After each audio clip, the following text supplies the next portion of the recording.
నమస్తే, welcome to social post. నేను మీ మాధురి. ఈరోజు మనతో పాటు ఉన్నారు financial planner and mutual fund distributor Madhu గారు. నమస్తే అండి. నమస్తే Madhuri. Sir, health insurance policy గురించి వస్తే మనకి డిఫరెంట్ పాలసీస్ ఉంటాయి. మనకి ఎవరైనా ప్రైవేట్ దీంట్లో చేస్తే వాళ్ళు ఒక పాలసీ ఇస్తూ ఉంటారు, గ్రూప్ పాలసీ ఇస్తూ ఉంటారు, అంటే ఎవ్రీ పర్సన్కి అని చెప్పి ఆఫీస్లో. అది మనకు వచ్చే క్రెడిట్లోనే వాళ్ళు కట్ చేస్తూ ఉంటారు, ఈ పాలసీకి సంబంధించి కట్ చేస్తూ ఉంటారు. అయితే ఇక్కడ నా క్వశ్చన్ ఏంటంటే, నాకు ఆఫీస్ నుంచి ఒక 5 lakhs ప్రీమియం ఉందండి. 5 lakhs నాకు కవరేజ్ ఉంది. నేను ఇది కంటిన్యూ చేస్తే బాగుంటుందా, లేదంటే వేరే పాలసీ తీసుకోవాలంటారా, లేకపోతే దీనికి టాప్అప్ చేస్తే బాగుంటుంది? ఏ ప్రాసెస్ ఏంటి? మనం జనరల్గా అసలు రియల్ టైమ్ సిచ్యువేషన్స్ మాట్లాడుకుందాం. దాని తర్వాత తీసుకోవద్దా అనేది ఆన్సర్ ఆటోమేటిక్గా మీ దగ్గర నుంచి వస్తుంది. ఇప్పుడు ఫర్ ఎగ్జాంపుల్ మీరు టీసీఎస్లో వర్క్ చేస్తున్నారు, మీకు 5 లక్షల కవరేజ్ ఉంది. సో ఒక 1 year 2 year తర్వాత మీకు శాలరీ గ్రో అవుతలేదని తెలిసింది. ఇప్పుడు మీరు వేరే కంపెనీకి మారాలి. మారినప్పుడు సిచ్యువేషన్ ఏముంటుంది? మీరు బెంచ్ మీదకి వస్తారు, లేదా మీరు వేరే కంపెనీ చూజ్ చేసుకోవడంలో ఇంకొంత టైం తీసుకోవచ్చు, రైట్? మీరు కొత్త కంపెనీకి వెళ్ళే టైంలో ఏదైతే 1 month 2 months గ్యాప్ వస్తుందో, ఆ 1 month 2 monthsలో ఏదైనా మెడికల్ ఇష్యూ వస్తే మీ దగ్గర వేరే ఆప్షన్ ఉందా? ఆబ్వియస్లీ ఉండదు. ఎందుకంటే మీరు ఇక్కడ November 30కి లాస్ట్ డేట్ అని అంటే మీరు అక్కడ జాయిన్ అయిపోతే మళ్ళీ 1 month తర్వాత ఫార్మాలిటీ స్టార్ట్ అయ్యే ఛాన్సెస్ ఉంటాయి. మోరోవర్ చాలా మందికి పేరెంట్స్ డిపెండ్ అయి ఉంటారు. కార్పొరేట్ కంపెనీ పెద్ద కంపెనీలో ఉన్నారు కాబట్టి ఇప్పుడు చాలా మంది సిచ్యువేషన్ ఎలా ఉంటుందంటే, ముందుగా క్యాంపస్ నుంచి సెలెక్ట్ అయ్యేప్పుడు పెద్ద కంపెనీలో చిన్న ఉద్యోగం వస్తుంది, తర్వాత పెద్ద కంపెనీలో పెద్ద ఉద్యోగం రావాలంటే రాదు, చిన్న కంపెనీలో పెద్ద ఉద్యోగం వస్తుంది. ఇప్పుడు సిచ్యువేషన్ మేము మీకు అర్థమయ్యేటట్టు చెప్తాను. పెద్ద కంపెనీలో చిన్న ఉద్యోగం, ఎంట్రీ లెవెల్. ఇప్పుడు మీకు శాలరీ పెరగాలి, ఇవ్వడం పెంచట్లేదు, ఎందుకంటే ఇక్కడ మీ వాల్యూ పెద్దగా ఉండదు.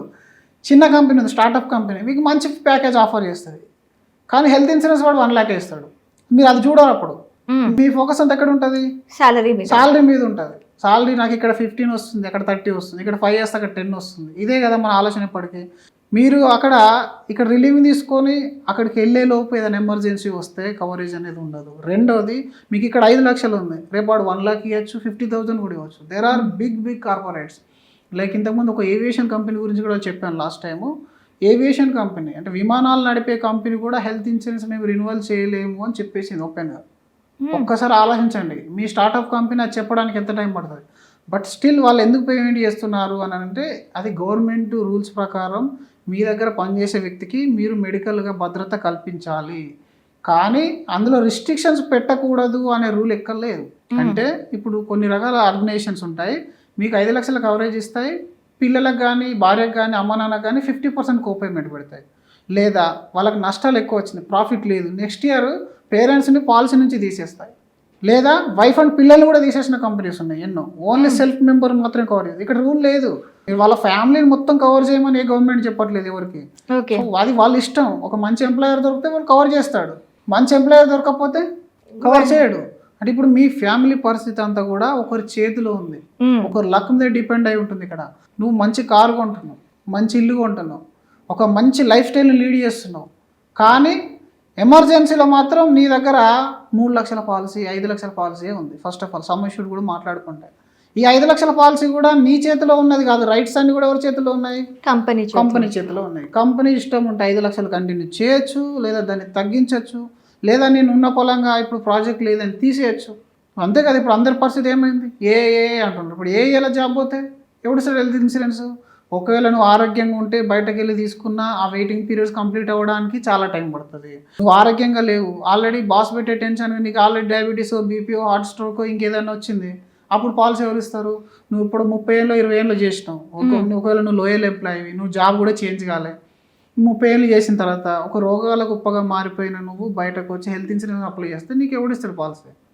బిజినెస్ కదా. ఇప్పటి నుంచేలే మీరు ప్రైవేట్గా సొంతంగా ఒక పాలసీ మెయింటైన్ చేయాలి. మీకు అక్కడ మనీ బర్డెన్ అనుకున్నప్పుడు డిడక్టబుల్ పాలసీస్ ఉంటాయి. అంటే మొదటి ₹1,00,000 వరకు బిల్లు నాకు కట్టకు, మిగిలిందంతా క్లెయిమ్ చేయండి అనేలాగా డిడక్టబుల్ పాలసీలు ఉంటాయి. ఫర్ ఎగ్జాంపుల్ 1 lakh డిడక్టబుల్ పెట్టుకున్నారంటే మీ ప్రీమియంలో దాదాపు 50% డిస్కౌంట్ వస్తుంది. అంటే ఎలా వర్క్ అవుతుందని అంటే, మీరు డిడక్టబుల్ పెట్టుకుంటారు 50,000 30,000 1 lakh వరకు. మొదటి ₹1,00,000 బిల్ అనేది మీ కంపెనీ పాలసీ ఇవ్వాలి, లేదా మీరు డబ్బు కట్టుకోవాలి. పాలసీ ఉన్నా లేకున్నా ఈ ఆప్షన్ పెట్టుకోవచ్చు. 1,00,000 దాటిన తర్వాత మీరు తీసుకున్న కవరేజ్ 20 లక్షలు 30 లక్షలు ఉంటుంది కదా, ఇదంతా కూడా మీ ప్రైవేట్ హెల్త్ ఇన్సూరెన్స్ ఇస్తుంది. ఓకే. అప్పుడు ఏమైంది, ప్రీమియం తగ్గిపోయింది. ₹1,00,000 కాబట్టి ఎవరిని అడిగినా హెల్ప్ చేస్తాడు, కంపెనీది ఉన్నా లేకున్నా ఫరక్ పడదు. కానీ మీకు 20 లక్షల హాస్పిటల్ బిల్ అయితేనే అసలైన ప్రాబ్లం వస్తుంది. ఇప్పుడు బయట ఆల్రెడీ 70-80 లక్షలు ₹1,00,00,000 బిల్స్ అవుతున్నాయి ఏఐజ్ హాస్పిటల్ ఇట్లాంటి దాంట్లో. మళ్ళీ నువ్వు అదే 5 లక్షల పాలసీలు పట్టుకొని వెళ్ళావనుకో, ఒకవేళ కంపెనీ పాలసీ ఉన్నా నువ్వు వర్కింగ్లో ఉన్నా 5 లక్షలతో ఏ సర్జరీ సరిపోతుంది ఈరోజు? యా, అది అంటే కూడా అప్పుడు చూసుకోవాలి. టాప్అప్ చేసుకోవచ్చా? ఇప్పుడు ఒక కంపెనీలో ఉన్నా, నేను ఒక 5 lakhs పాలసీ వాళ్ళు చేశారు, ఆ కంపెనీ ఇచ్చే ప్రీమియం నాకు పాలసీ నాకు సరిపోవట్లేదు అనుకునేటప్పుడు నేను దానికి ప్రీమియం యాడ్ చేసుకొని నేను టాప్అప్ చేసుకునే అవకాశం ఉంటుందా? ఉంటుంది, డెఫినెట్గా మీరు టాప్అప్ చేయొచ్చు, అడిషనల్గా సమ్మర్ష్యూర్డ్ను కవరేజ్ తీసుకోవచ్చు, మీ పేరెంట్స్ని యాడ్ చేసుకోవచ్చు. Depends on the company. మళ్ళీ అది కూడా కంపెనీ టాప్అప్ ఆఫర్ చేయకుంటే మీరు ఏం చేయలేరు సొంతంగా. బట్ మేమేం చెప్తాం అంటే నువ్వు కంప్లీట్గా ఇప్పటి నుంచి నెక్స్ట్ 80-85 ఇయర్స్ ఒకవేళ మనం గట్టి కొడితే 90 సంవత్సరాలు కూడా బతకచ్చు. మెడికల్ అడ్వాన్సెసెస్ వస్తున్నాయి కాబట్టి మీరు 70-80 సంవత్సరాలు ఒకవేళ మీరు బతుకుతారనుకున్నా, 90 సంవత్సరాలు బతుకుతారనుకున్నా, మీరు పని చేసేది ఎంతవరకు? 60 తర్వాత అయితే పని చేయలేరు కదా, 60 తర్వాత అయితే పని చేయరు. మరి అప్పటికి ఆ వికెట్ని ఎవరు ప్రొటెక్ట్ చేయాలి? ఓకే, అంటే ఈ హెల్త్ ఇన్సూరెన్స్ అనేది మనకి లాంగ్ టర్మ్ లోని మనం దాన్ని పే చేసుకునేటట్టు కూడా ప్లాన్ చేసుకోవాలి. లైఫ్ టైం కవరేజ్ ఉండాలి, టిల్ 100 ఇయర్స్ వరకు నీకు ఉండాలి అని అంటే అది గ్రూప్ పాలసీలో పాసిబుల్ లేదు. రెండోది, చాలా మంది బ్యాంక్ పాలసీల మీద కూడా ఆధారపడి ఉంటున్నారు. అకౌంట్ తీస్తే మీకు ఇంతకుముందు ఆంధ్ర బ్యాంకులో వచ్చేది, వాళ్ళు కొన్ని ఇన్సూరెన్స్ కంపెనీతో టైఅప్ చేస్తారు, మీకు ప్రీమియం 50% డిస్కౌంట్లు ఇచ్చేస్తారు వాళ్ళు. కానీ వాళ్ళ అగ్రిమెంట్ టైఅప్ ఉన్న రోజులు మాత్రమే ఆ పాలసీ కంటిన్యూ అవుతుంది, దాని తర్వాత కవర్ కాదు. ఇంకొకటి రియలిస్టిక్గా రీసెంట్గా మేము చూస్తున్న ప్రాబ్లమ్స్ ఏంటంటే చాలామంది గవర్నమెంట్ CGHS దాని మీద డిపెండ్ అయ్యి పాలసీ తీసుకోవట్లేదు. కానీ రియాలిటీ విషయానికి వచ్చేసరికి వాడు పెట్టే 10 లక్షల బిల్లు 3 లక్షలు 4 లక్షల రూపాయలు మాత్రమే రీయింబర్స్మెంట్ వస్తుంది. మిగిలిన 6-7 లక్షలు చేతి నుంచి పోతుంది కదా. మరి అది కూడా ఒక రకంగా రిస్కే కదా. మీరు గవర్నమెంట్ అయినా మీరు ప్రైవేట్ అయినా మీరు బయట జాబ్ చేస్తున్నా ఏం చేసినా సరే ప్రైవేట్గా ఒక హెల్త్ ఇన్సూరెన్స్ కంపెనీ పాలసీ అనేది మీరు తీసుకొని పెట్టుకోవాలి. మీరు దీని మీద డిపెండ్ కావద్దు, ఎప్పుడు కూడా ఒకరు ఇచ్చే దాని మీద డిపెండ్ కావద్దు. Life and term and health insurance policies అయితే మీరు ఓన్గా తీసేసుకోవాలి. కంపెనీ ఇచ్చినా ఇవ్వకున్నా దాన్ని వదిలేయండి, అది ఎక్స్ట్రాగా వస్తుంది మీకు. అది ఎక్స్ట్రాగా వచ్చింది. అందులో చాలా వరకు ఇప్పుడు కోపేమెంట్లు సబ్లిమిట్లు అనేది ఎవరు చెప్పారు. మళ్ళీ పాలసీలో కవరేజే నీకు తెలియదు. ఇప్పుడు ఈ రోజుల్లో రోబోటిక్ సర్జరీ అయింది, ఏఐజీ హాస్పిటల్కి వచ్చినాం, ఫర్ ఎగ్జాంపుల్ మీరు యశోద హాస్పిటల్కి వెళ్ళారు, ఇట్లాంటి దాంట్లో హెవీ క్రిటికల్ ఉన్నప్పుడు కదా ఇట్లాంటి పెద్ద హాస్పిటల్కి వెళ్తాం మనం. ఆ హెవీ క్రిటికల్ ఉన్నవి బిల్స్ ఏమైనా తక్కువ అవుతాయా? వాళ్ళు చేసే సర్జరీ ఏమన్నా నార్మల్ సర్జరీ చేస్తారా? కత్తులు గట్టాలు పట్టుకొని చేయరు కదా, అడ్వాన్స్ ట్రీట్మెంట్స్ వాడతారు. మరి నీకు ఈ గ్రూప్ పాలసీలో అడ్వాన్స్ ట్రీట్మెంట్ కవరేజ్ 50,000 ₹1,00,000 రిస్ట్రిక్షన్ ఉంటుంది. మేము ఎన్నో రకాల గ్రూప్ పాలసీలు చేసినాం. వీళ్ళు HR ఓపెన్గా చెప్తా ఉంటాడు మాకు, ప్రీమియం ఏ విధంగానే తగ్గించినాం, మా MD గారు దీనికే కట్టలేకపోతున్నారు అంటాడు. మేమేం చేస్తాం?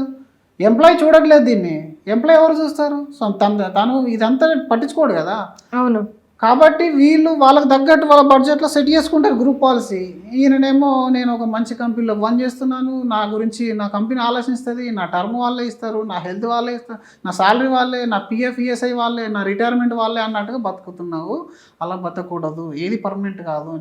నువ్వు సొంతంగా వెల్త్ అయినా సరే హెల్త్ అయినా సరే సొంత నిర్ణయంతో సొంత పాలసీ పెట్టుకుంటే 100 ఇయర్స్ వరకు నీకు ఎలాంటి రిస్క్ లేకుండా ఉంటుంది. లేదంటే 60 ఏళ్ళ తర్వాత ఒకవేళ బయటకు వచ్చిన తర్వాత వెంటనే కిడ్నీలు పోయినాయి అనుకోండి, డయాలసిస్ చేయాలి. ఒక 5 సంవత్సరాలు కానీ 3 సంవత్సరాలు డయాలసిస్ చేస్తే నువ్వు 60 ఏళ్ళు కూడబెట్టిందంతా కూడా పోతుంది, సంవత్సరంలో 2 సంవత్సరాలు మొత్తం పోతుంది. దాన్ని ప్రొటెక్షన్ చేసుకోవడానికే. మీరేం పెద్ద ఎక్కువ కట్టట్లేదు ఇక్కడ.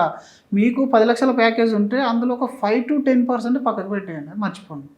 నాకు 9.5 lakhs ప్యాకేజ్ అని ఫిక్స్ కానీ అంతే. దాంతో మీ హెల్త్ వస్తుంది, లైఫ్ వచ్చేస్తుంది, అందరు ప్రొటెక్షన్ ఉంటారు. సో మీ క్వశ్చన్కు డైరెక్ట్ ఆన్సర్, మీ దగ్గర పాలసీ ఉన్నా, మీరు ఆరోగ్యశ్రీలో కవర్ అయినా, ఆయుష్మాన్లో కవర్ అయినా, బ్యాంక్ పాలసీలో కవర్ అయినా, ముత్తూట్ ఫైనాన్స్ ఇచ్చే దాంట్లో కవర్ అయినా, ఇంక ఏ రకమైన సోషల్ స్కీమ్లో మీరు కవర్ అయినప్పటికీ individual policy is very very very important. Okay, thank you madam.